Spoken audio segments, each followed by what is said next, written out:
샬롬 할렐루야. 민수기 6장 22에서 27절입니다. 여호와께서 모세에게 말씀하여 이르시되 아론과 그의 아들들에게 말하여 이르기를 너희는 이스라엘 자손을 위하여 이렇게 축복하여 이르되 여호와는 네게 복을 주시고 너를 지키시기를 원하며 여호와는 그의 얼굴을 네게 비추사 은혜 베푸시기를 원하며 여호와는 그 얼굴을 네게로 향하여 드사 평강 주시기를 원하노라 할지니라 하라. 그들은 이같이 내 이름으로 이스라엘 자손에게 축복할지니 내가 그들에게 복을 주리라. 아멘. 고린도 후서 9장 6절. 이것이 곧 적게 심는 자는 적게 거두고 많이 심는 자는 많이 거둔다 하는 말이로다. 아멘. 시편 116편 1절에서 2절입니다. 여호와께서 내 음성과 내 간구를 들으심으로 내가 그를 사랑하는 도다. 그의 귀를 내게 기울이셨으므로 내가 평생에 기도하리로다. 아멘. 심고 거두는 축복의 비결 두 번째입니다. 마음밭을 개간해서 30배, 60배, 100배의 열매를 맺기 위해서는 첫째는 마음의 할례를 해야 하고 둘째는 하나님 앞에 온전한 주일 성수와 11조를 해야 한다 하였습니다. 세 번째는 무엇이든지 욕심으로 구해서는 안 됩니다. 부자가 되려면 재물을 쫓아가는 것이 아니라 재물이 자기를 쫓아오게 해야 한다라는 말이 있지요. 욕심에 눈이 멀어서 재물에 집착하면 판단력이 흐려지고 정도에서 벗어나 큰 손실을 입는 경우가 많습니다. 신앙 안에서도 물질의 축복을 받으려면 먼저 탐심부터 버려야 하지요. 탐심은 우상 숭배라 하셨고 하나님께서 매우 싫어하십니다. 신앙생활을 하다 보면 자기 유익을 구할지 손해를 보더라도 진리를 따를지 선택해야 하는 상황이 벌어집니다. 만일 탐심이 있으면 적당히 둘러대면서 진리에서 벗어나는 행동을 합니다. 탐심 때문에 신앙이 변질되기도 하지요. 수입이 적을 때는 11조를 잘했는데 11조가 늘면 아까워서 드리지 않는 일도 생깁니다. 우리가 물질의 축복을 구하는 이유는 자신이 더 많이 누리기 위해서가 아닙니다. 이 땅에 재물을 아무리 많이 쌓아둬도 천국에 가면 아무 쓸모가 없기 때문에 오직 하나님께 영광 돌리고 영혼을 구원하기 위해 구해야 하지요. 탐심으로 구하지 않으려면 내 것이 아닌 것을 바라지 말아야 합니다. 우리 마음에 탐심이 없다면 하나님께 구할 때도 조급하지 않고 공의에 맞게 성령의 주관을 받아 구합니다. 어떤 사람은 11조가 10만 원인데 11조 100만 원 드리게 기도해 주세요라고 기도해 주세요라고 합니다. 물론 앞으로 축복을 받아 그렇게 하겠다는 믿음은 좋지만 당장 그렇게 받을 수는 없습니다. 20만 원, 30만 원, 50만 원 단계를 밟아 올라가야지요. 단계를 무시하고 자기 생각과 조급함으로 하나님께 독촉하듯 구하는 것은 믿음이 아닙니다. 넷째는 항상 정도를 걸어야 합니다. 우리가 하나님의 법은 물론이요 세상 법도 준수하며 정직과 성실로 행할 때 하나님께서 지켜주십니다. 수월하게 유익을 얻으려고 편법을 쓰고 남을 속이거나 진리를 벗어나면 세상에서도 성공하기 어렵습니다. 야곱은 삼촌의 양떼를 지킬 때 성실하게 일했습니다. 추위와 더위, 밤낮을 가리지 않고 눈붙일 겨를도 없이 가축들을 돌봤으며 심지어 도둑 맞은 것이나 맹수에게 찢긴 것은 자기가 물어낼 정도였지요. 이렇게 남의 양떼를 맡아 돌보면서도 성실하게 일했기에 하나님께서 축복해 주셨지요.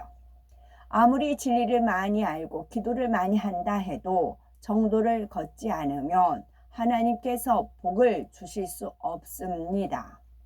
작은 일을 맡았을 때 충성하는 사람이라야 큰 것도 맡길 수 있습니다. 또한 사람 앞에서 정직하고 성실한 사람이라야 하나님 앞에 진실하다 인정받을 수 있습니다.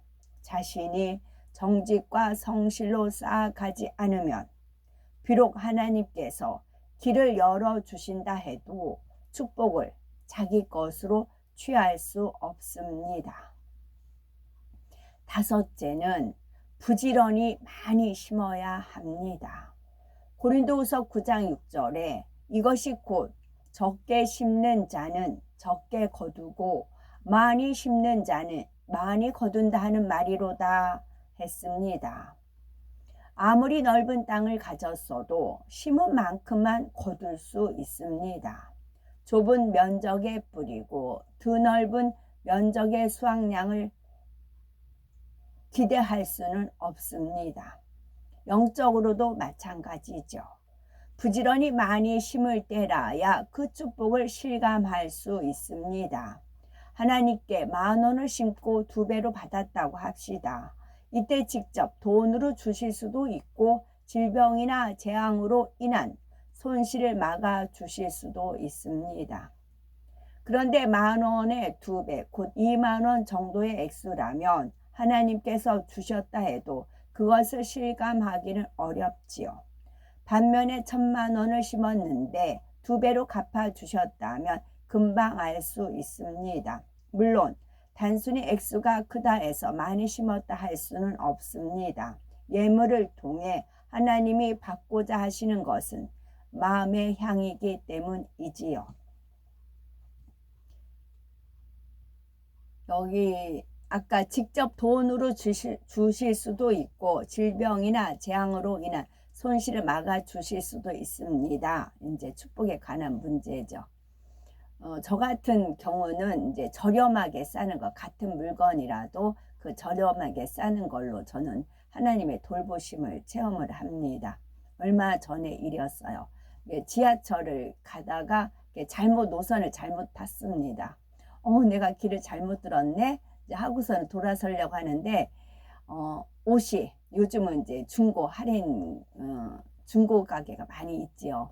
그래가지고 3,900원씩 외투인데 코트예요. 코트 종류인데 3,900원씩 붙여 있는 겁니다. 그래서 이제 갔어요. 그랬더니 그때가 1시 반 정도였어요. 왜 이렇게 싸냐고 그랬어요. 그랬더니 2시에 그 옆에는 코트인데 다 중고예요. 코트인데 14,900원이 써 있어요. 그러니까 2시부터는 이것을 전부 이제 창고로 가고 14,900원을 진열할 거래요. 그래서 그 타임이 남아서 지금 3,900원씩 붙였대요. 그래서 이제 코트 외투니까 저는 바깥에 나가니까 이제 가재 없는데 옷걸까지 그러면 이제 그렇잖아요. 그래서 그런 저렴한 걸 갖다가 이제 색깔을 이제 바꿔서 입거든요. 그래가지고 3,900원을 좀 사야 되겠다 하고서는 3,900원짜리 외투를 이제 고르고 있었어요. 이제 2시까지래요. 2시 지나면 14,900원을 진열할 거래요. 그래서 고르고 있는데 갑자기 그 여사장님이 그래요. 지금 얼마 안 남았으니까 3장에 10,000원씩 판대요. 겉에 코트를 3장에 10,000원씩 판대요. 그래가지고 3장에 10,000원씩 사가지고 왔어요. 그래가지고 집에서 이제 손질 딱 해가지고 노니까 멀쩡하더라고요. 이런 거 보통 우리 동네 이제 중고 가게 가면 20,000원, 15,000원, 20,000원 이렇게 써붙일 수 있는 그런 가격이더라고요. 저는 이런 데서 하나님의 돌보심에 감사를 드립니다. 그리고 이제 길도 노선도 잘못하게 일부러 하신 거죠. 그 가게에 그런 타임이 있는 걸 주님은 아시죠. 그러니까 제 걸음을 어떻게 잘못 가가지고 노선을 잘못 탔거든요.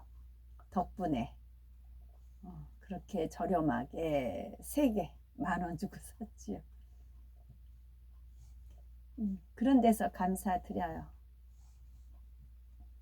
6째, 믿음과 행함에 변개함이 없어야 합니다. 농부가 많은 씨를 심고 몇 달 지났는데 열매가 보이지 않는다 해서 가꾸지 않거나 땅을 갈아엎어 버린다면 어떻게 되겠습니까? 그동안 수고한 것이 허사가 되지요. 마찬가지로 하나님께 응답받기 위해서도 이것저것 기회가 될 때마다 부지런히 심은 것은 반드시 축복으로 주실 줄 믿어야 합니다. 하나님께서는 가장 좋은 때에 가장 좋은 것으로 갚아 주시지요. 내가 이만큼 드렸으니까 축복해 주세요 라고 계산적으로 요청하는 것은 옳지 않습니다. 축복을 주시지 않는다 해도 하나님을 사랑하기 때문에 드릴 마음이지만 하나님께서 축복을 약속하셨기에 영광 돌리고자 하는 믿음으로 구해야지요. 응답이 더디다 해서 원망하고 불평한다면 응답이 더 멀어질 수밖에 없습니다. 믿음으로 심고 하나님을 기쁘시게 하는 행함으로 쌓아왔다면 끝까지 믿음으로 바라볼 수 있어야 합니다. 하나님 앞에 드리기로 정한 것은 반드시 지키고 드리고자 한 것을 자기 유익에 따라 바꾸거나 서원한 것을 어기는 일도 없어야 하지요. 7째는 하나님께서 기뻐하시는 곳에 심어야 합니다. 주식으로 이윤을 남기려면 수익성이 좋은 종목에 투자해야 하지요. 부실한 종목에 투자했다가는 원금조차 보전하기 어렵습니다. 영적으로도 하나님께서 기뻐하시지 않는 곳에 심으면 축복받을 수 없습니다. 예를 들어 구제는 하나님께서 기뻐하시는 일이니 축복받는 길이지요. 그런데 범죄하여 하나님께 징계받는 사람을 구제한다면 함께 연단을 받습니다. 그가 계속 죄를 짓도록 돕는 것과 마찬가지이기 때문이지요. 하나님께서는 심히 악을 행한 니느웨에 회개할 기회를 주기 위해서 요나에게 가서 그의 멸망을 경고하라 하셨습니다. 요나는 이스라엘의 적국인 니느웨가 멸망하기를 바랐기에 불순종하여 다시스로 가는 배를 탔습니다. 항해 도중에 요나 때문에 폭풍이 왔는데 이를 알고도 사람들은 요나를 돕다가 큰 어려움을 겪었고 결국 요나를 바다에 던지니 풍랑이 그쳤죠. 따라서 하나님께서 기뻐하시는 곳에 바르게 심어야 축복을 받을 수 있습니다. 8째는 하나님 나라에 충성해야 합니다. 하나님 나라에 충성한다는 것은 변함없이 신앙생활을 열심히 해야 한다는 뜻도 됩니다. 영적으로 참된 충성을 하는 사람은 몸으로만 봉사하지 않습니다. 신령과 진정으로 예배드리며 쉬지 않고 불같이 기도하지요. 어떤 사람은 열심히 사명을 감당하다가 축복을 받아 사업터에 일이 많아지니 사명에 대해서 소홀해집니다. 신앙이 점점 변질되어 가지요. 은혜가 식고 기도를 하지 않는 등 세상과 타협해 갑니다. 더 많은 돈을 벌기 위해서 불법을 행하다가 하나님이 외면하심으로 사업이 한순간에 무너지고 병까지 얻기도 하지요. 그러므로 중요한 것은 진리대로 행하여 영혼이 잘 되는 것입니다. 외적인 충성에서 그치는 것이 아니라 마음의 악을 버리며 하나님을 사랑하는 마음으로 사명을 감당해야지요. 나아가서 가정이나 직장, 교회 등 자신이 속한 모든 곳에서 충성되어야 하나님께 인정받을 수 있습니다. 시편 116편 2절에 보니 여호와께서 내 음성과 내 간구를 들으심으로 내가 저를 사랑하는도다. 그 귀를 내게 기울이셨으므로 내가 평생에 기도하리로다 하신 대로 하나님께서는 사랑하는 자녀들의 기도와 간구를 들으시고 응답하기를 기뻐하시지요. 우리가 인생의 여러 문제로 고통받을 때 하나님께서는 어찌하든 응답하시기를 원하십니다. 하나님은 전능하셔서 무엇이나 응답해 주실 수 있는 분이시지요. 우리가 말씀을 믿고 순종하여 하나님을 기쁘시게 하면 응답받지 못할 것이 없습니다. 건강, 재물, 명예 등 그 밖에 어떤 소원이든 이룰 수 있지요. 그러므로 항상 진리 안에 살며 하나님을 감동시켜 드리는 믿음과 행함을 내보여 모든 마음의 소원을 응답받으며 삶 가운데 기쁨과 감사가 넘쳐나야 나시기를 바라고, 또한 영혼이 잘 되는 복을 받아 하나님의 마음, 하나님의 형상을 닮은 참 자녀가 되어 장차 새 예루살렘 성에서 큰 영광과 행복을 누리시는 복되고 아름답고 보배로운 우리가 되어야 되겠습니다. 아멘. 마음의 향이 담긴 예물이란, 예물을 통해서 하나님께서 받고자 하시는 것은 마음의 향입니다. 마가복음 12장에 나오는 과부는 두 렙돈을 연복회에 넣었지요.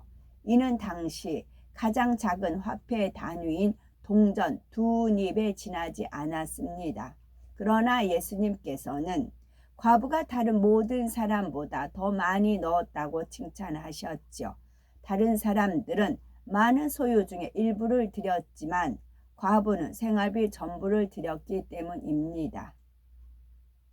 그런 마음의 향이 담긴 예물이기에 다른 사람들의 예물보다 하나님을 더 기쁘시게 한 것입니다. 이율 배반적인 행위, 이율 배반 한번 검색해 봐야 되겠네요. 이제 많은 이렇게 쭉 사람이 있으면 저를 안 믿어요. 저를 안 믿어요. 당연히 그 사람 안 믿어요. 그런데 저는 안 믿는데 능력은 원해요. 안 믿으면서 능력은 원해요. 저를 안 믿고 신뢰하지 않는데 이제 이렇게 뭘 따라서 하는 거 있잖아요. 뭐 물러가라 하잖아요. 그러면 저를 안 믿어요, 그 사람이. 그러면 그 사람이 물러가라 했을 때, 그러니까 저 말 안 해요. 그러면 서운해해요. 그리고 다른 사람은 저를 믿어줘요. 그럼 그 사람이 물러가라 하면 같이 따라서 물러가요. 아니, 물러가라고 같이 소리 질러요. 그것을 서운해해요. 그래서 그 행동이 그건 또 무엇인가? 이제 그런 거예요. 믿지 않으면서 능력은 원해요. 이율 배반적인, 한번 찾아봐야 되겠네요. 아멘.